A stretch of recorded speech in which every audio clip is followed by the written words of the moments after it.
حضرت زید بن حارثہ نے طلاق دے دیا، طلاق دے دیا اور عدت گزر گئی۔ عدت گزر جانے کے بعد میں قرآن کی آیت پھر نازل ہوئی، زوجناکہا، زوجناکہا، اے محبوب ہم نے تمہارا نکاح زینب بنت جہش سے کر دیا۔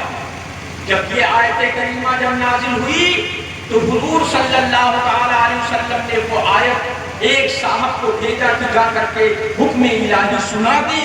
جب وہ خادمہ ایک خادمہ کو بھیجا، وہ خادمہ جب جا کر کے پہنچ کر کے انہوں نے یہ بشارت سنائی ہے تو حضرت زینب بنت جہش اتنا خوش ہو گئی کہ فوراً سجدے میں چلی گئی اور 2 ماہ تک لگاتار روزہ رکھا، شکرانے میں 2 ماہ تک لگاتار روزہ رکھا اور جتنے زیورات تھے سب اتار کر خادمہ کو ہبہ فرما دیے، اسی خوشی میں سب نذر کر دیا۔ اور پھر حضور صلی اللہ تعالیٰ علیہ وسلم کے نکاح میں جب آئی تو حضرت زینب بنت جہش کہا کرتی تھی کہ اور لوگوں کا نکاح ان کے اولیاء نے کرایا لیکن میرا نکاح میرے رب نے کیا ہے،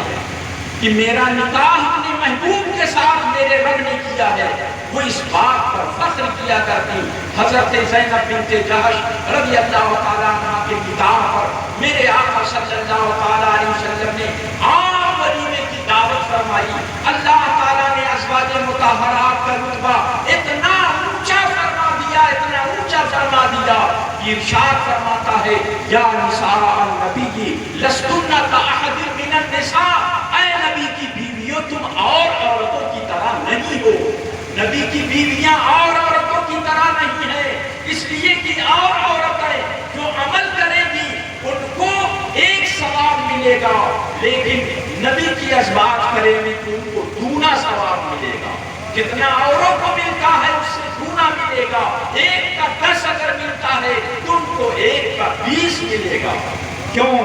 اس وجہ سے کہ ایک تو حضور صلی اللہ تعالیٰ علیہ وسلم کی اطاعت امت پر فرض ہے، اس جہت سے ان کو ثواب ملتا ہے، اور ایک اس بنا پر ثواب ملتا ہے کہ میرے آقا صلی اللہ تعالیٰ علیہ وسلم کی نکاح میں وہ ہے، اس بنا پر شوہر ہونے کی جہت سے بھی ان کی نکاح میں اضافہ ہوتا رہتا ہے۔ تو قرآن عظیم نے ان کی عظمت کا خطبہ پڑھا، یا نساء النبی لستن کاحد من النساء، اے نبی کی بیویوں تم اور عورتوں کی طرح نہیں ہو۔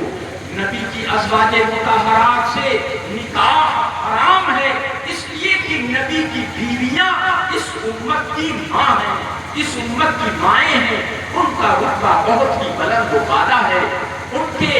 اللہ پاک جل شانہ نے ان کے فضائل اپنے مقدس کلام میں ارشاد فرمائے، اور ازواج مطہرات قطعی جنتی ہیں، ان کے جنتی ہونے میں کوئی شبہ نہیں ہے۔ اللہ تبارک و تعالی اس محفل پاک کو اپنی بارگاہ میں شرف قبول عطا فرمائے۔ مجھے تقریر نہیں کرنی تھی، میں اس نیت سے آیا تھا کہ نعت شریف پڑھ کر کے صلاۃ و سلام پڑھ دوں گا، لیکن بات کچھ نکل آئی اس لیے کچھ باتیں میں نے ذکر کر دی۔ اللہ تبارک و تعالی قبول فرمائے، عدم میں اضافہ کریں۔ میں نظم میں سرکار کی آمد کا چرچا پڑھوں گا اور اس